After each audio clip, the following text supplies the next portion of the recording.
29 de diciembre pasado cumplió 50 años, medio siglo de una vida nómade. Nació en Chile, pero la dictadura hizo que sus padres se refugiaran, primero en Costa Rica, luego en Estados Unidos y más tarde en Francia, donde Leonor vivió su adolescencia y donde decidió quedarse por largos años. El cine la llevaría de nuevo a armar maletas para partir a California, con la idea algún día de volver a Chile, donde en total no ha vivido más de 5 años. Hija de Leonor Palma y del destacado biólogo y filósofo Francisco Varela, cuenta que de niña fue rebelde, que la separación de sus papás cuando tenía 14 años la marcó y que su mayor acto de rebeldía fue irse de la casa a pasar un verano en Saint-Tropez, pese a la negativa familiar. Estudió actuación en París, la casualidad la llevó al cine y su talento la consolidó en la pantalla grande. Es la chilena que más lejos ha llegado en ese mundo glamoroso y competitivo de Hollywood, pero a Leonor no la desvive la fama. Y tal como ha vivido en lugares geográficamente distintos, en lo emocional, en estos 50 años ha transitado entre la plenitud y el más profundo de los desgarros. El 16 de noviembre de 2018, a días de cumplir 6 años, murió su hijo mayor, Mateo. Con un diagnóstico de leucodistrofia, una enfermedad genética y degenerativa, supo de verdad lo que era sentir miedo. Tocó puertas y llegó hasta donde nunca habría imaginado. Solo así logró vencer los pronósticos que no le daban más de 2 años de vida y recorrer durante 6 un camino de aprendizaje que volcó en este libro, en su marido Lucas, en su hija Luna de 8 años y en Vito, la mascota que adoptaron para Mateo y que ya es parte de la familia. Hoy viven en un pequeño pueblo de California, lejos de la ciudad, para darle a Luna el mayor contacto con la naturaleza. Lentamente, después de la partida de Mateo y de la pandemia, retomó su carrera en el cine.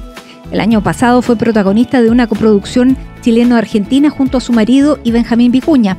Y este 2023 estará marcado en lo profesional por la difusión de la película La vaca que cantó una canción hacia el futuro, de la chilena Francisca Alegría y que rodó junto a Alfredo Castro. La movilizan las causas coherentes con su historia, por eso es embajadora de National Geographic y desde hace décadas lucha por la protección de los océanos. Es ahí donde descansa una buena parte de las cenizas de Mateo, su hijo, a quien hoy ve como maestro de una vida que nunca imaginó.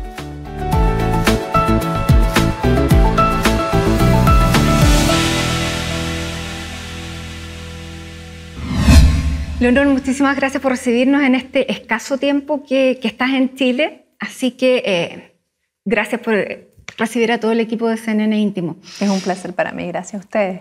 Este año no es cualquier año, no es cualquier año para ti ni para el país.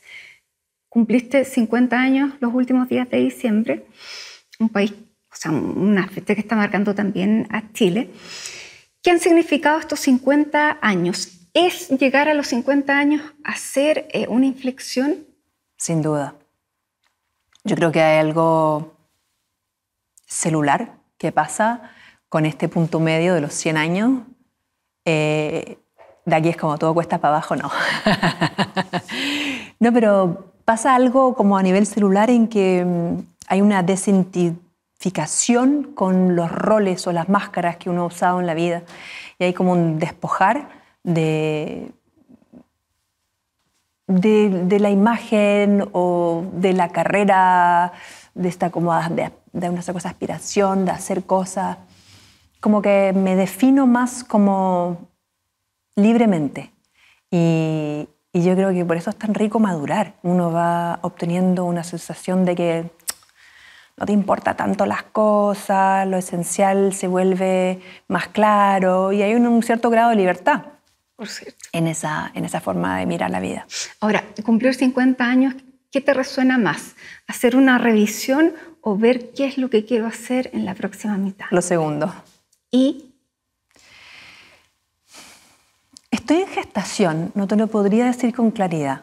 Presiento que tiene que ver con aliar el arte, que es lo que me mueve a nivel como de alma, porque siento que revela las cosas que no puedo explicar, las cosas que siento en la cultura, en nuestro mundo, en nuestra sociedad, y el servicio. Creo que son dos aristas de mi vida que son, junto con ser madre y mujer y amiga, son las dos cosas, el arte y el servicio son las dos cosas que más me mueven la tripa, más me emocionan. Así que ahí estoy viendo si es por la escritura, o si es por las campañas ambientales, si es por encontrar proyectos. No sé, hay mucha gestación, no te sabría decir con certeza, solo intuyo y siento que son aliar estas dos pasiones que he tenido paralelas en mi vida. Ya, eso pasa a los 50. ¿Qué estigma tiene una mujer que llega a los 50 años, sobre todo en un medio tan competitivo como el tuyo, como el cine? Mira, sin duda que hay limitaciones, expectativas, juicios sobre una mujer que cumple 50 años. Me los paso un poco por donde no te digo. Porque te lo puedes pasar, porque creo que la mujer hoy en día no está ni ahí con esas cosas. De alguna manera hemos estado quebrando esta carapazón, esta jaula en la cual el patriarcado, la cultura que todos compartimos, de la cual somos parte, no estoy apuntando dedos, de la cual hemos sido colaboradoras, en que ya decimos, pero ¿por qué me tengo que ver de alguna manera? ¿Por qué tengo que complacerte? ¿Por qué me tengo que ver delgada? ¿Por qué tengo que hacer esto y esto si no corresponde a mi estado anímico ni a mi felicidad? Entonces, tengo la gran suerte de ser mujer a esta edad, en este tiempo. Y yo creo que es un gran lujo que me doy que quizás mi abuela ni mi madre no tuvieron. Y esto no lo doy por sentado. Creo que tener voz hoy en día como mujer es muy poderoso y lo vivo con mucha gratitud y con la conciencia de que mis ancestros no lo tuvieron. Sin duda. Ahora, Leonor, tú llegas a 50 años, pero parece que tuvieras 30. Eso también es una exigencia. Gracias. o una presión. Pero dicen, los 50 otra solo vez no, no pienso en esos términos. Yo soy de gustos saludables.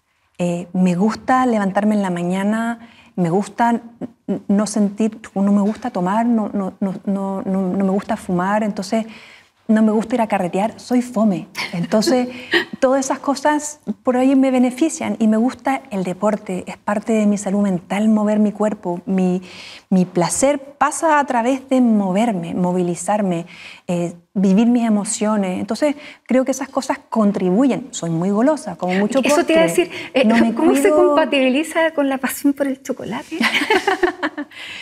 Porque hay que darse gustos, y ese es mi gusto. Y yo creo que si uno lo come sin culpa, no te afecta tanto que si uno está flagelándose porque hizo esto y tienes 1 kilo o 2 kilos de más, como que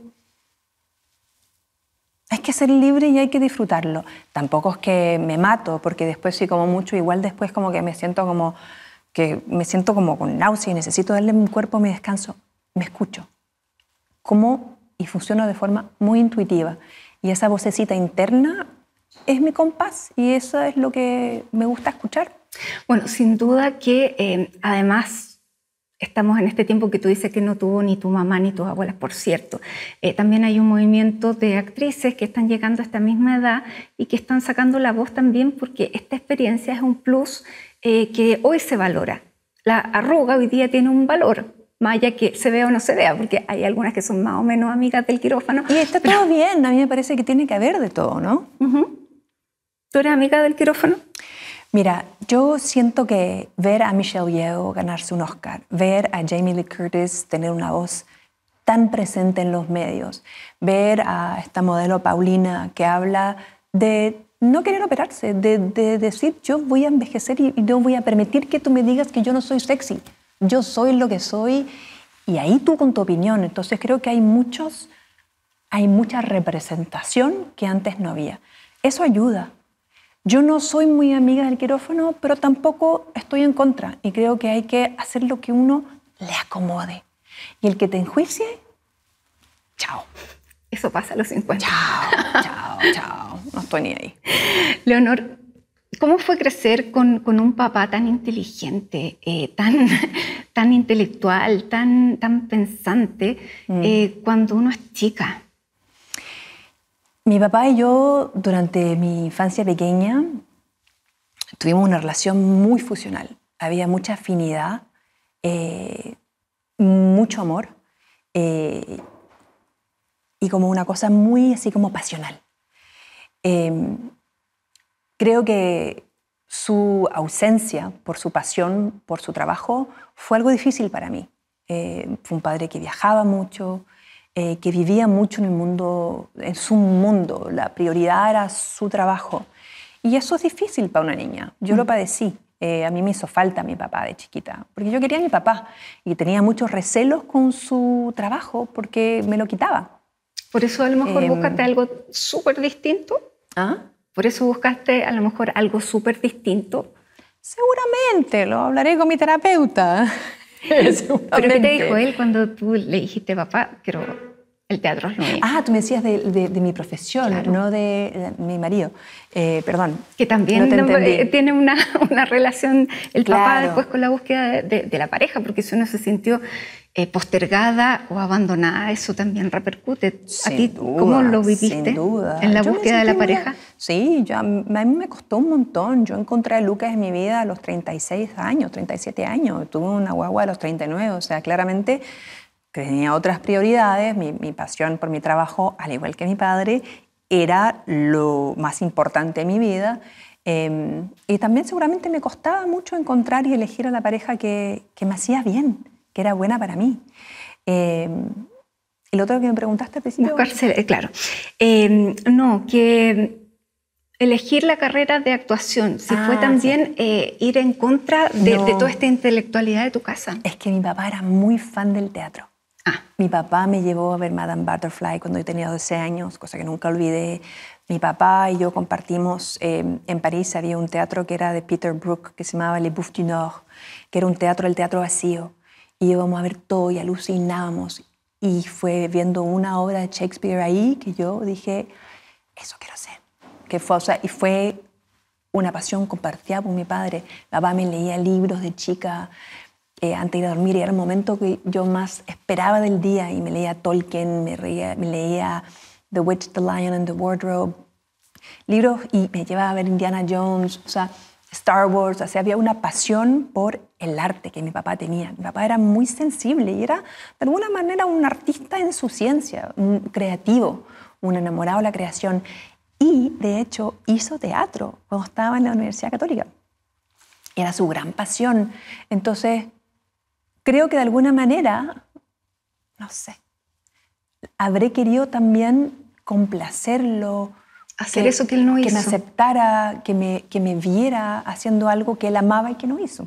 ¿Y cómo vivió tu papá tu éxito? ¿Alcanzó a verlo? Sí, estaba chocho. Decía, ahora va a ser el papá de Leonor Varela. Exactamente.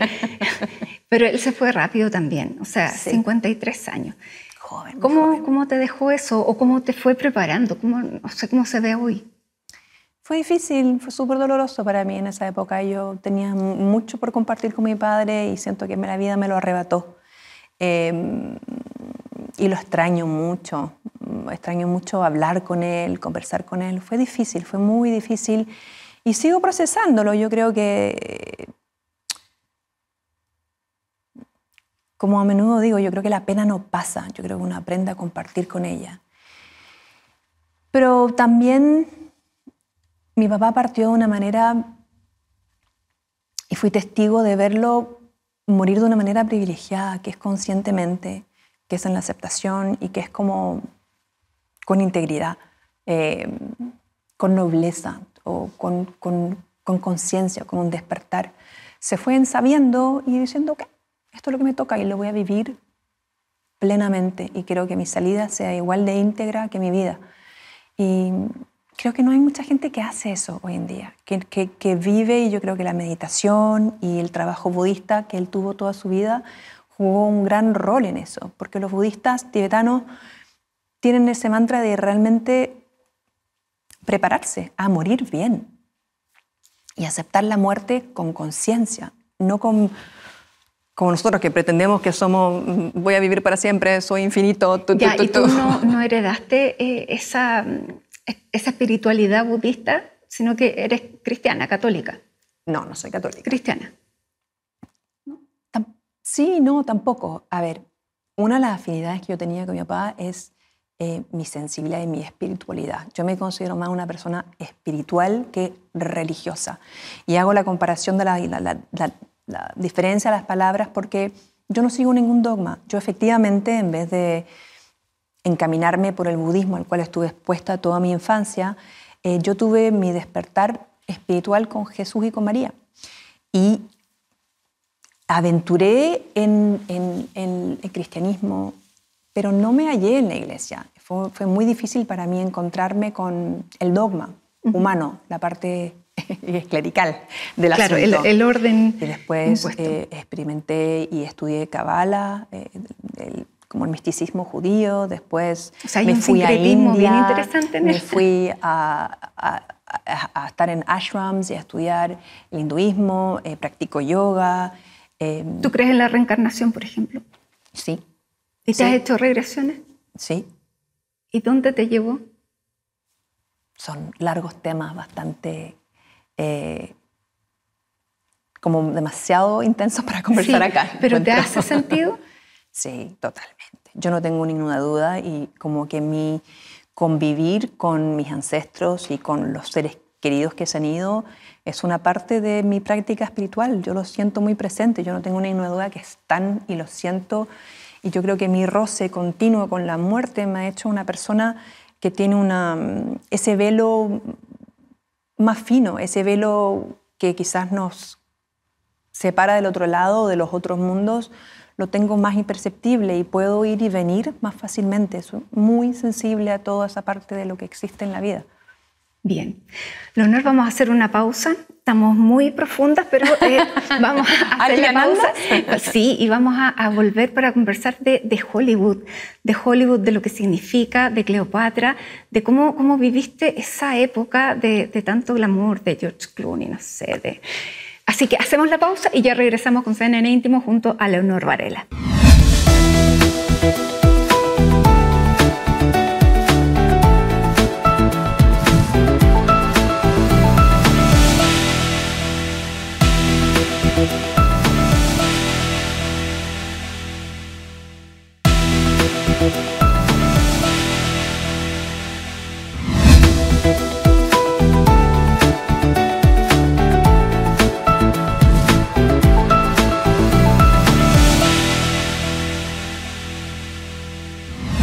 Estamos de regreso junto a Leonor Varela en CNN Íntimo en una pausa que ella hace en una visita a Chile que vino por muy pocos días, así que la vamos a aprovechar. Leonor, decíamos que vamos a hablar de la parte tal vez más glamorosa de tu vida, que es esta vida de una chilena que inspira elegancia, que llegó a Hollywood, que se convirtió en Cleopatra a los 25 años. 25. Algo por ahí, sí. Sí, creo que sí. Súper joven. ¿Cómo fue vivir el glamour, el éxito, Hollywood en esa época? Esto fue año 99. Filmé Cleopatra en 99, claro. Fue vertiginoso y tampoco, cuando uno lo está viviendo, tampoco dimensiona. Yo ahora, con la distancia, con el tiempo, dimensiono lo impactante y lo loco que fue todo. Yo en ese minuto solo sentía que la máquina iba demasiado rápido y yo necesitaba que bajara revoluciones. Yo cuando llegué a Los Ángeles a promocionar Cleopatra, jamás me hubiera imaginado con lo que yo me encontré, mi afiche en Times Square, en todos los buses, en Sunset Boulevard, la gigantografía de yo como semidesnuda, fue como... Pero primero que nada no tenía idea de nada de Hollywood, jamás había aspirado a irme a Hollywood, no tenía como un sueño de que eso sucediera. Yo estaba feliz trabajando entre París y Londres, esa era como mi salsa, estaba feliz ahí. Y me pasó y dije, bueno, bacán, va a seguir pasando muchas veces más. Y como que no dimensioné ese pico de fama. Y como te digo, fue demasiado intenso para mí. Y de hecho, no aguanté en Los Ángeles. Yo dije, yo me tengo que ir a vivir a Nueva York. Y me fui un año a Nueva York a bajar las revoluciones para poder como encontrar mi centro, porque era demasiado mareador todo. Muy vertiginoso. Como... ¿dónde estoy en toda esta locura? No sé si fue la decisión más inteligente a nivel carrera, perdón. Pero era coherente contigo. Era necesario para mí. Uno ve el glamour, pero también sabe todo lo que hay detrás, que es una industria, que hay mucha competencia. Ha salido todo el tema de los abusos de Weinstein. ¿Cómo pasaste eso también? Lo que pasa es que, otra vez, la perspectiva me permite hablar de esas cosas con otra mirada. Yo creo que en aquel entonces yo normalizaba muchos comportamientos que hoy en día los enjuiciamos y no los aceptamos. Y otra vez me siento privilegiadísima de ser parte de esta curva de evolución de las mujeres en nuestra industria. En ese minuto uno normalizaba muchas cosas. Ahora, yo he sido siempre, no soy mosquita muerta, o sea, como que si yo siento que hay un límite que se pasa, soy muy capaz de plantarme y decir, o de salir arrancando, o decir, hey, stop, o de no ir y de no meterme en situaciones así. Yo estuve bajo contrato con los Weinstein, hice una y después nunca más hice más porque no jugaba el juego. Para mí no era una opción estar en un terreno que comprometiera otra vez mi integridad. Porque no era solo Weinstein, sino que era todo el entorno, ¿no? Que se movía de la misma manera. No diría todo el entorno, pero había muchos jugadores y este era el ritmo de las cosas, así se hacían. Ahora, el abuso de poder estaba en todas partes. Tú estás en un juicio, no sé si se terminó ese juicio. Se terminó, sí. Por también un tema de acoso, abuso, tú sí. nunca lo quisiste hablar hasta antes que se terminara, ¿no?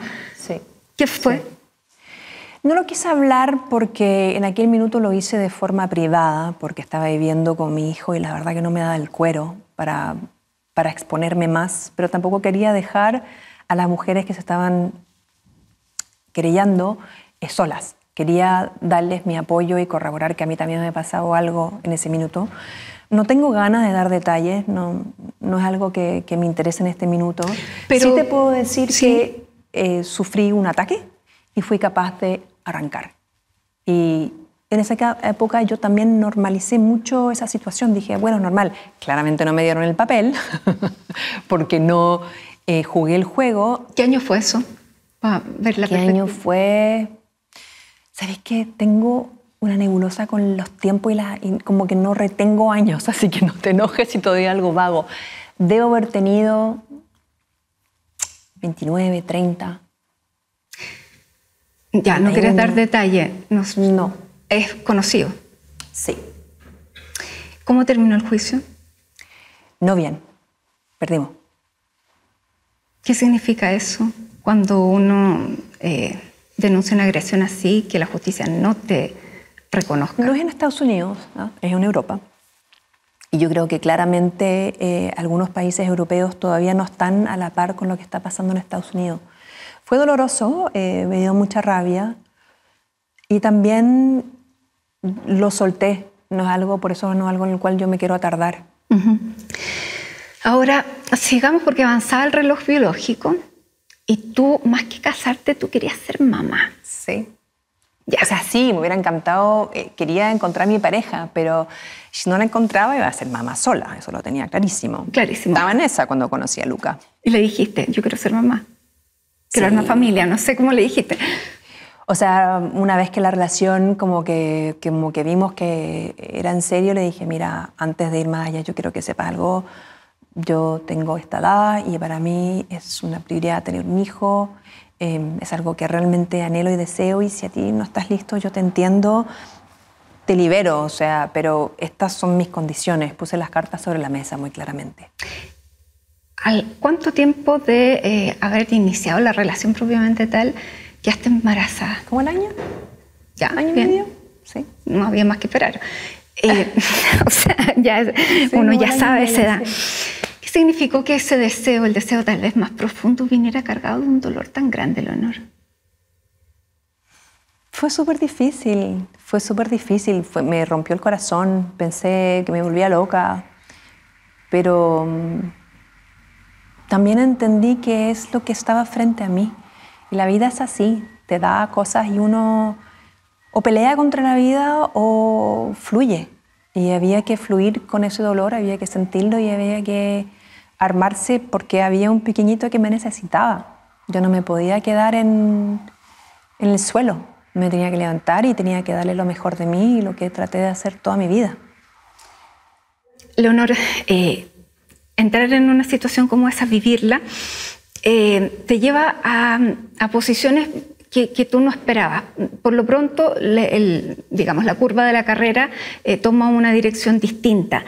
Tienes que empezar a conocer cosas que antes no conocías, a tocar puertas que antes no tocabas, a conocer desde el sistema de salud hasta terapias alternativas. ¿Cómo enfrentaste eso y cómo estuvo Lucas? Porque los hombres no siempre están frente a un desafío como ese, no saben cómo comportarse. A menudo es la mujer la que carga mucho con eso. Y en mi situación también fue así, pero Lucas fue mi roca, fue quien me levantaba cuando yo me caía. Y yo creo que nuestro equipo sin el uno sin el otro no hubiera funcionado. O sea, realmente hemos sido muy equipo. Y creo que eso sigue siendo verdad ahora. Y habla del hecho que estemos juntos, habla de ello después de un dolor tan grande compartido. ¿Cómo enfrento eso? Leucodistrofia, ¿tú habías escuchado esa palabra antes? Jamás ni sabía que existía leucodistrofia y Cardi Gutiérrez, que es además 1 en 1 millón.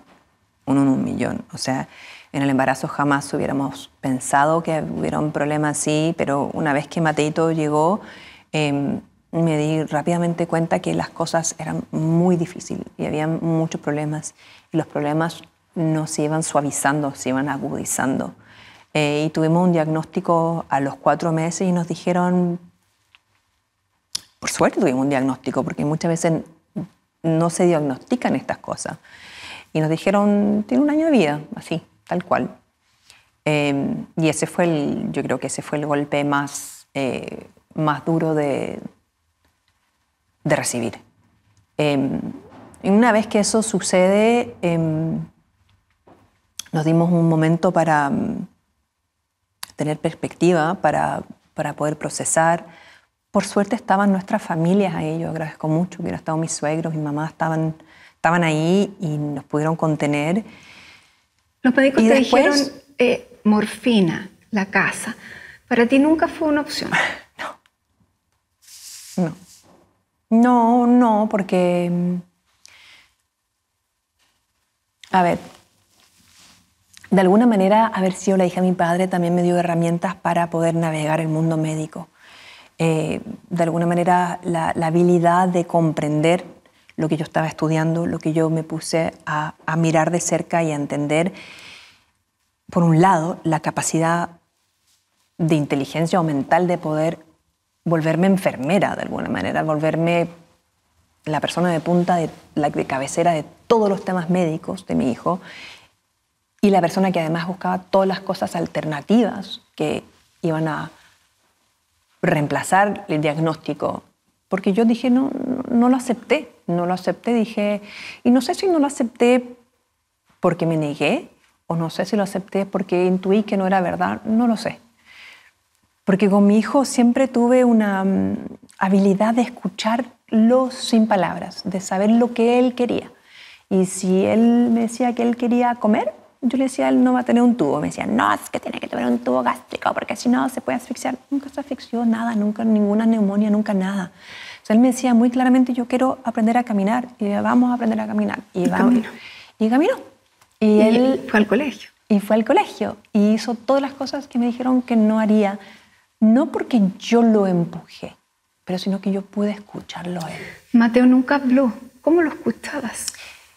Eso es lo que te estoy tratando de explicar con palabras que en verdad no hay palabras, porque uno escucha como mamá y sabe como mamá en su corazón lo que el niño o tu hijo quiere. Y él me lo decía muy claramente. Me lo dijo muy claramente también cuando él quería partir. Claro, porque uno puede decir, uno probablemente escucha o cree escuchar lo que quiere, pero cuando tú escuchas que él quiere partir, me imagino que es lo que jamás hubieras pensado o imaginado.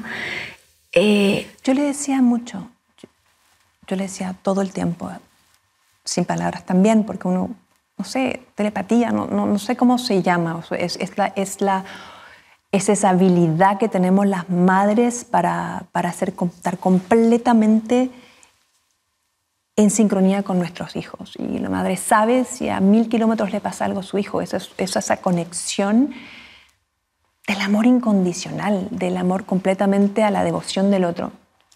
Y efectivamente no era algo que yo quería escuchar, pero me dijo tan claramente que si bien yo no lo pude verbalizar,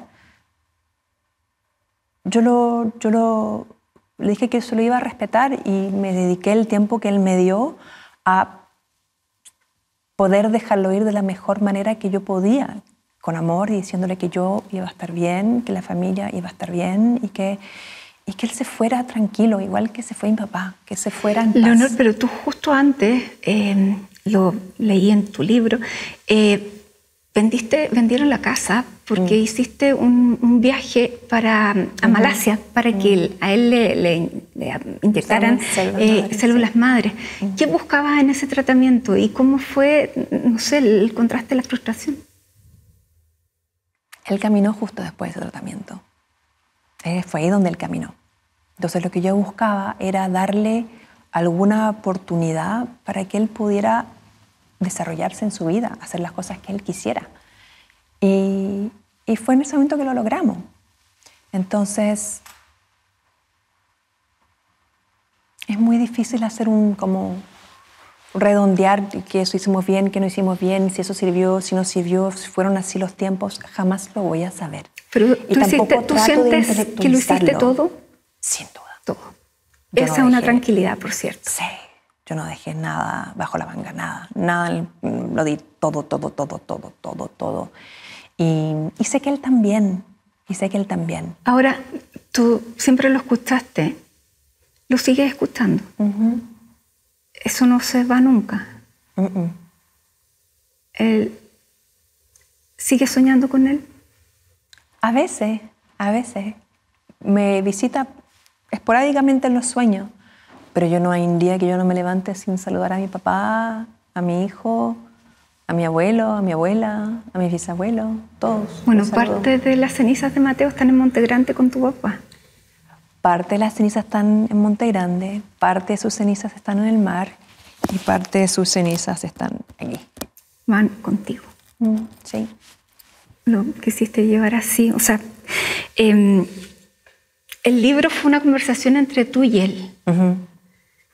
Y también fue porque él te empujaba.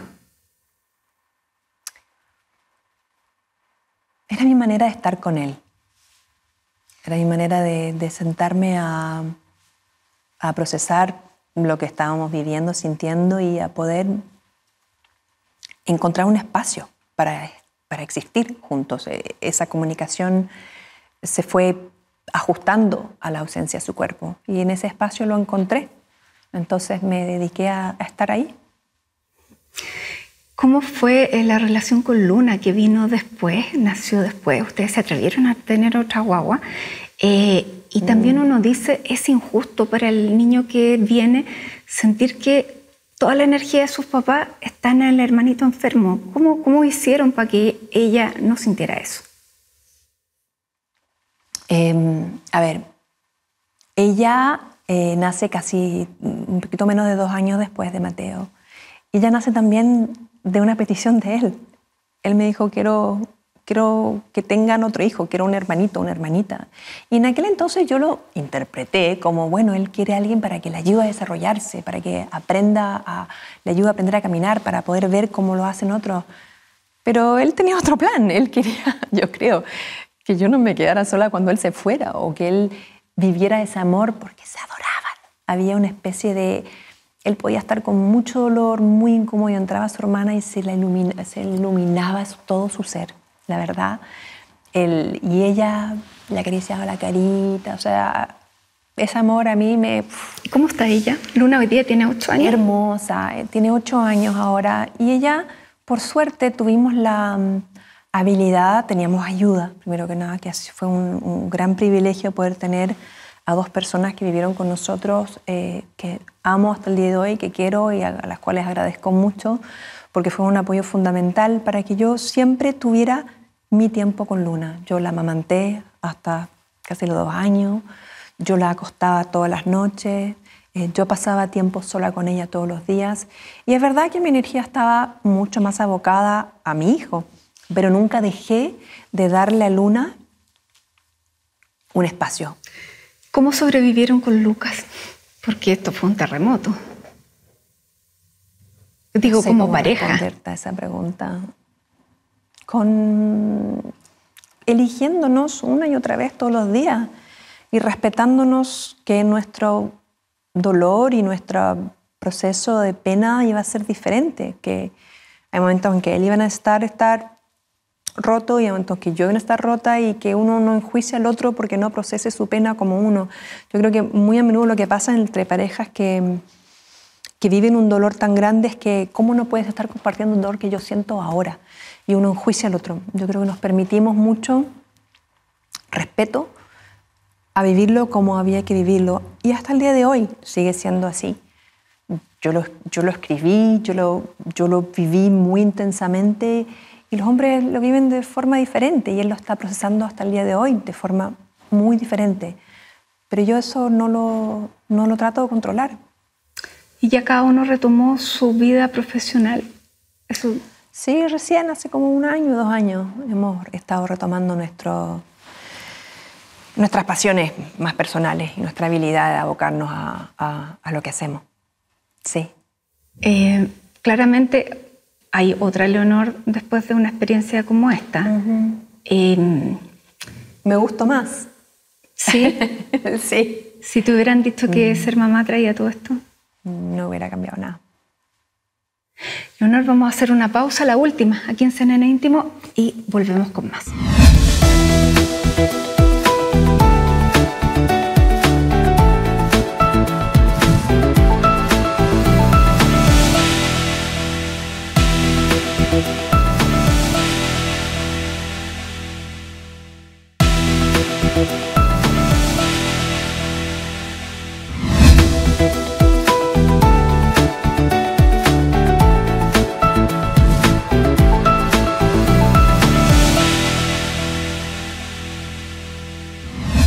Estamos de regreso en el último segmento de CNN Íntimo junto a Leonor Varela y vamos a hablar de las causas que tienen sentido y con las que tú te has comprometido desde hace mucho. Bueno, una parte de Mateo está en el mar, pero tú desde mucho antes tenías un compromiso con los océanos. ¿Por qué adquiriste ese compromiso y en qué está ese trabajo hoy?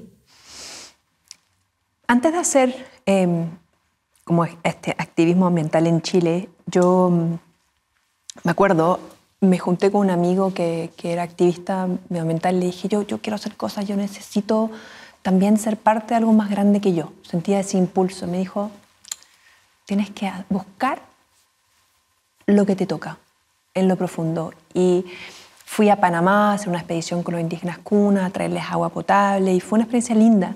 Pero no fue hasta que yo encontré el mar en Chile que dije, esto es lo mío. Y como que reconocí que esto es lo que me movilizaba, esto es lo que me emociona profundamente y lo que mueve mi pasión. Y fue a raíz de, si mal no me acuerdo, de la falta de protección de las ballenas en Chile que me lancé al agua, que dije, ¿cómo puede ser? No es posible. Y organizé una manifestación en el Parque O'Higgins, estaba justo la Comisión Ballenera Internacional, hicimos una foto aérea, una ballena, y llegaron ministros, salimos en las páginas de todos los diarios. Y ahí se encaminó la cosa nomás. Y hoy tenemos áreas marinas protegidas en un gran porcentaje. Sí. Hemos avanzado un montón. Queda mucho por hacer, pero hemos avanzado un montón en Chile. Bueno, queda, y esos desafíos pendientes. Chile. Tú no has vivido más de 5 años en Chile, sin embargo, siempre estás ligada a Chile. Aquí están parte de tus afectos, de tu vida. ¿Cómo ves Chile? ¿Cómo has visto la evolución de Chile? Porque hoy, el Chile de hoy es súper distinto al que viste cuando viniste al colegio. Sí. ¿Cómo lo ves hoy? Claro, esos 5 años tienes que pensar que fueron 2 años en 1980, un tercer año en 1983 y después 1 año cuando vine a hacer Tic Tac. Entonces he ido viendo la evolución desde el gobierno de la dictadura hasta después que llegó Alwin y después que Chile empezó como esta cosa de crecimiento del jaguar Latinoamérica, después el estallido. No sé, yo no me atrevería a hacer como un balance de lo que es Chile ahora versus lo que era antes. A mí la política y la economía me resbalan. No es algo que me interese y que me siento tampoco capacidad a analizar. Lo que siento es que la gente en Chile está muy estresada. Hay mucha gente tomando antidepresivos. Hay como una gran presión social. ¿Está muy enojada? Puede ser que ese sea un adjetivo justo. Yo lo que veo en mis amigos, o sea, mi termómetro interno cuando me junto con mi gente es que hay mucha gente con mucho estrés interno teniendo que empastillarse para poder aguantar lo que están haciendo. Y eso es como preocupante. Ahora, tú no eres política, pero apoyaste a Michelle Bachelet y hiciste pública tu apoyo al apruebo para la Constitución. Uh-huh. Bueno, fracasó el plebiscito. ¿Cómo ves este nuevo proceso? Nuevamente te lo repito, a mí no me interesa comentar la política y tampoco me siento capacitada de hacer una especie de assessment, de recopilación de lo que está pasando. ¿Pero tú votas, por ejemplo? Sí, sí, por supuesto. Ya, tú votas. Sí. ¿Y qué te parece? Es mi deber cívico y me parece que como lo mínimo. Voto acá y voto en Estados Unidos y siento que es mi derecho y obviamente que lo ejercito. ¿Qué te parece este presidente que es el más joven de Latinoamérica? Me parece que hay cosas que son prometedoras y otras cosas que son más preocupantes, como en todos los gobiernos, hay bien como para mal. Pero él, Gabriel Boric. Nuevamente, te lo repito, no voy a querer hablar de política. No, la verdad que no me interesa. Tengo demasiados otros temas que prefiero juntar contigo. 50 años del golpe. Uh-huh. Tú me dijiste que habías estado en los 80 acá, uh-huh, que estuviste en el colegio y estuviste en el colegio latinoamericano. Uh-huh. En esa época compartiste con los que después lamentablemente fueron asesinados, que fueron profesores del colegio. Estaba en el colegio ese día. ¿Tú estabas en el colegio? Yo estaba en clase de matemática cuando escuché los disparos y nos tiramos debajo de las mesas. Y recuerdo salir y ver la sangre en la vereda. Recuerdo abrazar a mi amiga y recuerdo el miedo, mucho miedo. Recuerdo todo. Y eso que tengo una memoria bastante nebulosa, pero eso lo tengo grabado. ¿Y alguno de ellos dos fue profesor tuyo? Tío Pablo.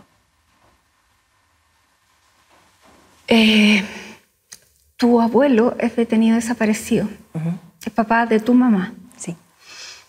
De Villa Grimaldi. Uh-huh. ¿Tu mamá lo sigue buscando? Nosotros tuvimos noticias por Hermosito. Entendimos cuál fue su lugar de detención, dónde lo llevaron y más o menos la tortura que padeció y dónde lo fueron a tirar al mar.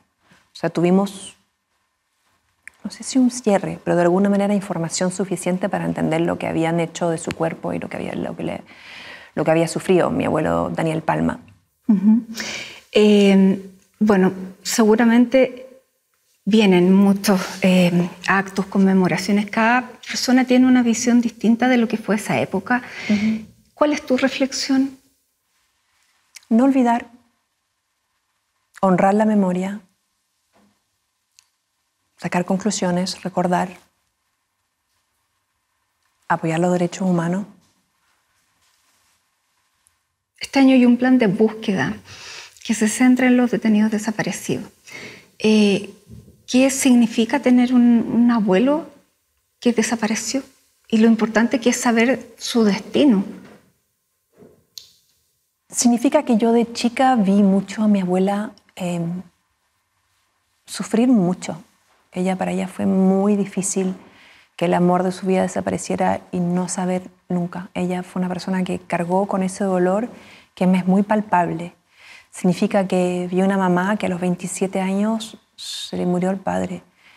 Y significa que uno como niño es permeable a ese dolor.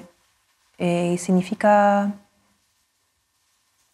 no sé, mi hermana también es como que la justicia, las cosas justas me importan mucho. Las injusticias me encabronan mucho.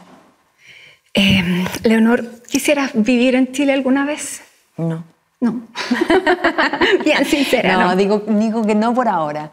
Yo tengo ahí un terrenito que tengo como la fantasía que algún día me voy a venir acá a jubilar frente al mar. Puede que sea una fantasía, puede ser que se haga. Por ahora, creo que nuestra vida con Lucas está muy centrada en lo que él hace, en lo que yo hago y en la industria que está en California. ¿Y los sueños profesionales, dónde están? ¿Con quién te gustaría compartir escenario? Pedro Pascal. Ay, lo amo, es lo más, Pedro, lo más simpático. No sé si soy de así como de mirar tan en detalle. Mi mirada es más macro, no es tan micro. Quiero trabajar con tal persona. Quiero trabajar con gente que me inspire, con gente que admire, con gente con la cual conecte, con gente de una calidad humana buena. Eso es lo que quiero, con historias que tengan relevancia, que muevan la aguja en términos de la conciencia de la gente, que toquen, que emocionen, que sean historias que tengan sentido, que hablen de algo, que tengan sentido para mí, para mi interior también. Bueno, existe una película que es la historia de 7 mujeres, que fue nominada al Oscar. Esa no llegó acá. Bueno. Todavía no ha llegado. Espero que llegue. Se llama Tell It Like a Woman, Dilo como una mujer. Es una antología de 7 cortos, escritos por mujeres, dirigidos por mujeres y protagonizados por nosotras. Y es una película que presentamos en las Naciones Unidas, en la Asamblea General. Yo estuve en un panel en las Naciones Unidas. Fue muy emocionante para mí poder estar en ese escenario, como sentir el poder de lo que es contar una historia, de lo que significa la representación, de lo que significa que las niñas y las mujeres nos veamos representadas, que nuestras historias importan, que nuestras historias latinas importan. Muy emocionante. Sin duda. ¿Qué es el éxito, Leonor? El éxito... El éxito es tener una coherencia con lo que uno siente, con lo que uno hace. Significa ser parte de lo que te rodea, ser como... No sé, suena como un poquito esotérico lo que te voy a decir, pero ser parte de un todo. Estar en coherencia con tu entorno. Eso es el éxito. Leonor, después de toda tu historia, tu recorrido de vida, tus pérdidas, ¿le perdiste el miedo a la muerte? Hablamos a menudo de eso con Lucas, que al tener algo tan preciado al otro lado, hay una parte como de expectativa del reencuentro con mi hijo. Entonces, no es que no hay nada, hay algo muy preciado para mí del otro lado. No sé si le perdí el miedo, pero y no es tampoco que I'm looking forward, no es como que lo anticipo, sino que sé que va a ser un momento muy especial. No se le tiene miedo. Una mamá siempre tiene miedo. Sí, cuando yo soy lo más aprensiva mamá, que hay con mi hija, olvídate, imagínate, me trato de controlar, pero obviamente se me escapan los carros heavy. Pero ya la muerte no significa ese vacío. No es algo tan desconocido. Entonces, al amigarse de la muerte o al conocerla, es como una vecina que uno ya conoce un poquito. No es alguien, no es un desconocido, es una vecina que conozco un poquito. No es que la conozco tanto, tampoco no tomamos el té todos los días, pero hemos visto las caras y ya cacho más o menos para dónde va y digo, bueno, me cae bien la vecina, está bien, es parte de... Leonor, muchísimas gracias por darnos este tiempo, por abrirte, por contarnos tu historia. Gracias por compartir a Mateo con nosotros. Y bueno, seguiremos hablando porque tu historia llega a parte en los otros 50 que comenzaron ahora. Así que muchísimas gracias. Gracias a ti, un placer estar acá. Y gracias a ustedes también por habernos acompañado en esta edición de CNN Íntimo. Siempre los dejamos invitados para que nos volvamos a encontrar en 7 días más. Hasta entonces.